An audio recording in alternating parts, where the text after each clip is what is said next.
Hey, everybody. Welcome. This is my Thursday, 1 o'clock Eastern Time talk live. And today's topic is, are you married to a narcissist? Why is this important? Well, I want to tell you something. It's not about labeling people and pointing fingers. That's the last thing I want to do. It's about knowing what you should do. How should you handle it? Because this is your life. You only have one crack at it, right? Unless you believe in something else, which is very, very supernatural, and we're not going to deal with that. Okay, so I want you to do this for fun. Go and type in narcissism or what is narcissism, and you'll get a very, very, very, very long list of search results. And every single one of those people will say that narcissism is a narcissist is a bad person. It's an evil person, a monster. Every one of them will say that. And the reality is that is not necessarily true. In other words, if you think that you are married to this bad, evil person, it may be true, but it may not be true. Okay? And it's important to understand that there is a huge difference, just like with little kids. You say, I don't like how you are acting. You also say to that same kid, I know you can do better than that, right? You give the kid a feeling of they themselves, their real self is good. It's not different for any one of us. Every one of us was born with a soul. We are good inside. We have this soul that was given to us at birth that is pure and untarnished. To quote Dr. Schwartz and to quote Basil van der Kolk, who quotes Dr. Schwartz, both of whom are people that I respect and admire tremendously. Dr. Schwartz was the creator of internal family systems, and internal family systems has one quality to it that is sensational, phenomenal, and stands above every other healing therapy, which is that you can be separate. Yourself, your true self, can be separate from the bad actors in you, because the bad actors in you are little kids. It's yourself as a little kid. It's not some thing from the outside that took over you. It's part of you, but it's a little kid. It thinks like a little kid, and it's just a bunch of neurons firing that always fired that way. And that's why you're still doing it as a grown-up, or your partner is as a grown-up, because these are the coping mechanisms that we learned, and we just keep using them, but they are not yourself. Yourself is something separate from it, so that when you have behaved badly to somebody else and hurt their feelings, it is a part of you that took over yourself, and your job is to find yourself underneath that part. That is the important key concept. So what does that have to do with narcissism? Okay, let's rewind to the beginning here and get a little definition going. You know, one of the things about being an IFS therapist that has kind of bothered me is that there's no definition of evil in it, because a therapist isn't looking to put labels, or shouldn't be looking to put labels on people. It's about healing, helping, and letting people move on with their lives and be the better person that they want to be, right?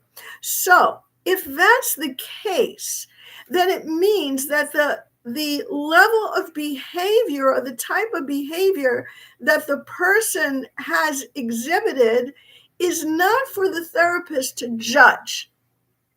We're not supposed to say the behavior is evil. You can say it, but the point is you're trying to heal the inner person that's hiding behind, or have been hidden behind, all those coping mechanisms. And the inner person, presumably, is good, because we were all born good. So then how do you account for evil? And that question never got answered by Dr. Schwartz that I'm aware of. It may be he did somewhere, but I'm not aware of it. So my take on it is very simple. It's very simple, having worked with lots of people whose behavior is not so classy, they hurt people. How willing is the person whose behavior is not acceptable to dig a little? How permanent is that unacceptable behavior? If the unacceptable behavior is abusive and it's permanent and the person will not look further to fix it, that's evil. That's how I finally came up with a definition of evil. You can quote me on it. DrDeb says, evil is how permanent the unacceptable behavior is. That means that your self, the true self of a person, is hidden behind those protectors, and the protectors have decided to be evil in some way. Now, with that in mind, we can deal with what is narcissism, because narcissism is a very special kind of abuse. It's more than selfishness. A person can be a spoiled brat and be selfish and unthinking about other people, but narcissism is more than selfishness. It's grandiosity. I'm the best. No one can beat me. It's a lack of compassion for someone else's pain. It's a sense of entitlement. Since I am the best, you ought to listen to me and not have any feelings at all about whether I'm right or wrong, because I'm right. It's exploitive, meaning I'm going to use you for my benefit because you are just something there, an object that's there for me. There's a lack in that of connection, right? There's a lack of a sense of the other person, in this case, you as the spouse of that person, unless the person who's listening is wondering whether they are a narcissist. It's a lack of feeling connected to someone else who is a real soul and has a real soul. And it's a need for admiration, which goes along with the grandiosity, and it's an emptiness. Now, I love these behaviors, these qualities, if you don't stop there. Don't stop with the qualities and say, terrible. Well, they are terrible qualities, but how do they get there? And it's important for you to understand this. Why? Because the person is not terrible, most likely not terrible. The person is not a monster. The person is a genuinely good person underneath all those behaviors, which are all protectors. So how did the genuinely good person get hidden? By all those behaviors. And why do they remain hidden? By all those behaviors. And that needs just a tiny little bit of explanation. I'm not going to go very deeply into it. But here's the thing. The person was abused as a child. This has to be a given. If a person was spoiled, that is a form of abuse, and I'll tell you why. Because when you give a child everything they demand, everything they ask for, they never stop to think about, what is this costing my parent emotionally, even economically, in terms of time and energy? You're not teaching a child who is spoiled to feel for you. You're not teaching a spoiled child to have that compassion. So that sense of entitlement that goes along with a lack of compassion comes from a parent spoiling them, therefore not teaching them to feel for another person and to recognize the other person as a person. The next thing that comes along with the spoiledness is that exploitation of another person, because the child is exploiting the parent and the child is getting away with it.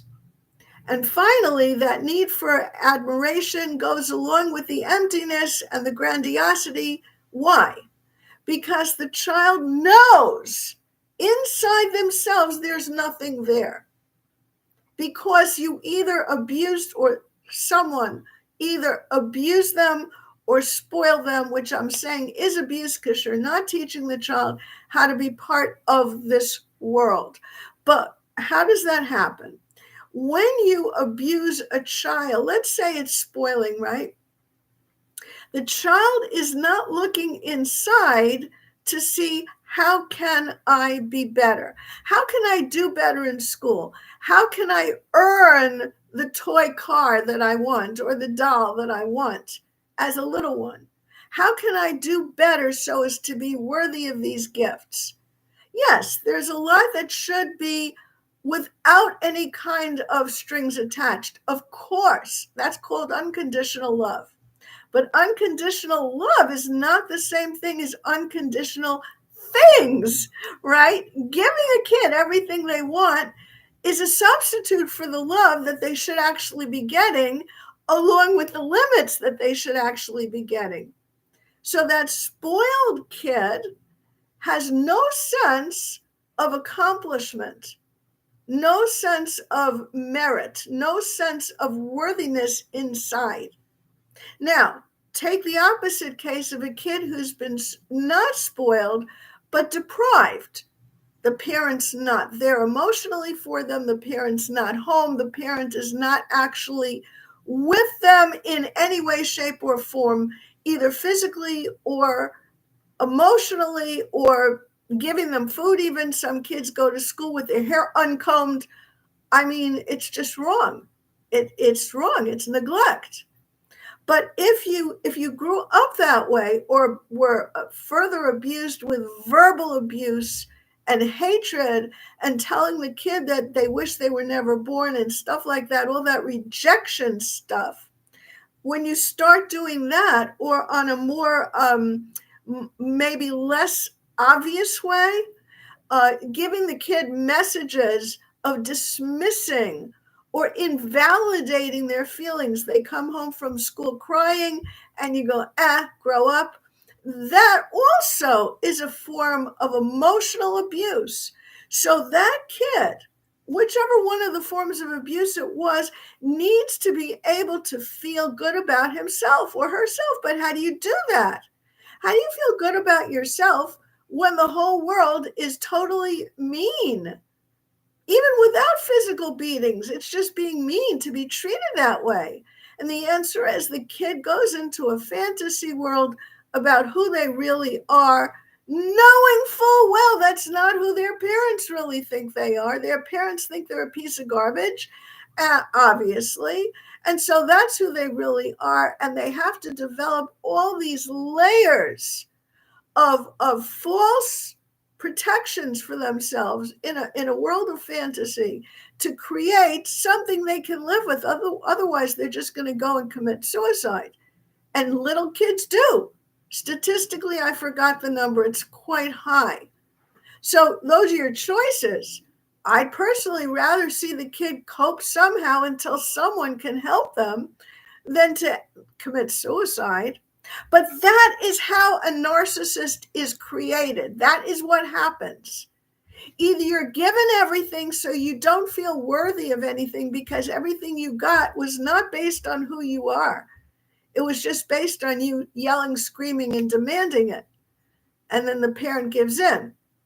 Or being hurt, actually, instead of given into, the attention is all negative in one way or another, then you again don't feel good about who you are, and you end up with this fantasy world of who you are. Either way, that is how a narcissist is created.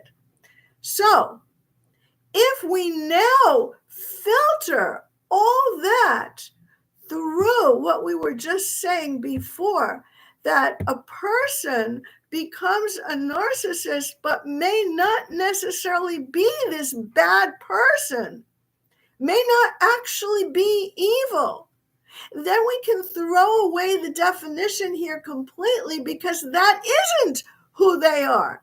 It really never was. I want to know if I am making sense. If you're out there and you want to type in the chat, go ahead. If you don't feel safe or comfortable to type in the chat, then what I would like you to do is type it in the comments later when you watch this later on. But the bottom line is, if this makes sense, it means that you're getting the point that all of us, every human being that's born under the sun, is a good person. But we have behaviors that we used when we needed them as children to cope with reality, and those behaviors may be very mean, very cruel, very, very cruel. And so the question becomes, can we get these cruelty behaviors out of the way so that the person's true self, which is a good self, can shine? And I can try to do that if they come in to see me in therapy. But what do you do about it in the meantime? How do you know whether this is the real thing and you're going to be stuck with all this behavior or not, or whether they can peel away the layers? And that's the question for today's talk. So I have a very simple answer. Number one, has this person ever shown true kindness or compassion to anyone? This is number one. Because the lack of compassion that we see in a true narcissist is a steady thing, theoretically. Has that person ever behaved differently? Sometimes people will say that when they were dating, they did behave differently. And then the question is, were they behaving differently because they saw that that's how things are done, but it wasn't really them? It's hard to know. But in the years of marriage in which things were not good for much of the time, the question then becomes, have you been treated? Not because they want something, but just because you needed. For example, you had a cold. Did they come to you with medicine? Did they give you chicken soup? Or what? If you could see that they have compassion at times, not as part of what they can get out of you later, but simply because they truly have compassion, then maybe they're not a narcissist. What brings this out? Do you notice when it happens? And the second question is, have you ever seen a willingness for self-reflection? Because I've had, for an example, many men, they tend to be men that come in to see me because they want the marriage to stay. And when the wife threatens that it's really over, then they're willing to see me. I don't have that many women doing that because they will be willing to divorce. I don't know why that is. It could be the men in our society are more needy underneath all that bravado. Could be, I don't know. That's a speculation on my part. But if that person has any willingness to look inside of themselves and reflect on who they really are underneath all those protectors, all those defense mechanisms, all those coping strategies, then you know the person's not a narcissist. Or if you want to put the label on them because it makes you happy, fine, but they can lose the label. It is not true that someone with a defined personality disorder stays with it for the rest of their life. The reason why people out there say that is because they may not be good enough at what they do in therapy to help that person heal. And I'm going to come back to what I said at the beginning of this talk, that when a person's therapy process separates a little bit their true self and recognizes that that true self is good from the bad behaviors, from the protectors and coping strategies, then you recognize that it's not the same person. It's just stuff we have to peel away. And if we can peel it away gently and lovingly so that the true self shines, then who cares whether they ever were called a narcissist? They aren't. They don't need to be thought of that way. And that is the basic difference. So I've had, as I was saying, many clients, men usually, who were labeled narcissists, but they're willing to look at themselves. And that's great. Here's the third one. So the first was compassion and kindness. The second is looking at themselves. And the third one is an ability for me to heal them. Because if we go back to the beginning of all of their childhood stuff and we realize that they were either spoiled or they were abused in a more direct, aggressive way, verbally or physically, then we can say, well, if we can heal them underneath, they will now have a real self. That real self means they will not feel empty. They will not have a need for admiration. They will not need to give themselves a sense of entitlement because they will know that they now have the capability of earning what they want in the world rather than having it be given to them. And when you have that healing process going on, all those definitions of narcissism disappear. So we don't need to worry about that in the first place. But that does mean that you have to get them into therapy. And it does mean, in my opinion, you have to get them into a therapist who does IFS. If you're in New York, you could see me. If you're out of New York, you can reach out to me and I will tell you who you should go to because I have the list of people who have graduated from the program. So when you see an IFS therapist who specializes in trauma, that can be healed. And then you know. Now, how then will you know now at this moment? Well, you look for the glimpses of compassion. Have you seen them? Kindness and compassion. Glimpses of self-reflection. Have you seen them? And willingness, at least, to talk about going to therapy. If you've seen them, then I would say you need to get that person into therapy because you will not see changes on a permanent level without it. But these are the tests. It's very straightforward. If you've never seen kindness and compassion, if you've seen only what looks to you like manipulative behavior that lacks any compassion for you, and you have not seen any changes whatsoever, and the person is unwilling to go to therapy, that means that you're not going to get any results.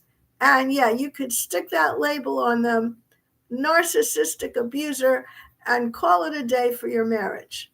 Because you're also going to protect your children from not only the experience of being treated badly or seeing them treat their parent treat others badly, but you're also going to get away from the confusion that children feel when they see two parents that are clearly not acting the same way, and yet one keeps on giving in and submitting to the big, strong narcissist, and they don't know what's right.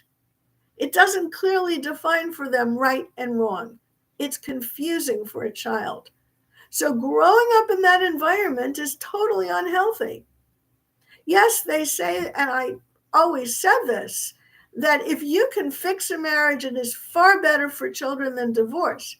But fix means exactly this, that inner reflection that a child must have, that inner reflection that the adult must have that tells him or her what's their real self and what are the protectors.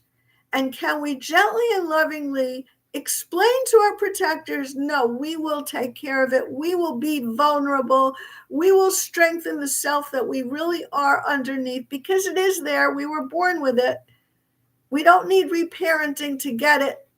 It's there, but we need to strengthen it. We need to make it feel proud of who it is, the goodness that it holds. And when a person can do that, that's great, because now it teaches the child who's watching all this, there's hope. People can change. People can be better. My own parent became better. I've heard many stories too of parents who became very elderly and then became better, not because of therapy, but because somehow or the other, they just lost that need to be forceful with the world about their wants and needs. And they took a step back and relaxed and started to enjoy life. Some, but I wouldn't wait around. Please don't wait around. So reach out to me, DrDeb at DrDeb.com, DrDeb. The description has the exact email to get to me. And let me know if you need a reference to who you should go to in a different state. Or if you're in New York, reach out to me. You take care now. It's a little early. Or I guess I should ask if there are any questions, any last questions. I know some people have told me later that they don't know how to chat on the phone while they're doing Zoom, and I apologize. I mean, doing YouTube. I apologize. I don't know how to explain it because I'm always on the computer when I do this. But if you can chat in and you have a question or a comment, let me know. Otherwise, do it in the comments later when you figure it out. You can go back to this. Usually it takes a few minutes for it to publish, and you can write it up in the comments. And then it should be easier to find. You take care, guys. Have a great day.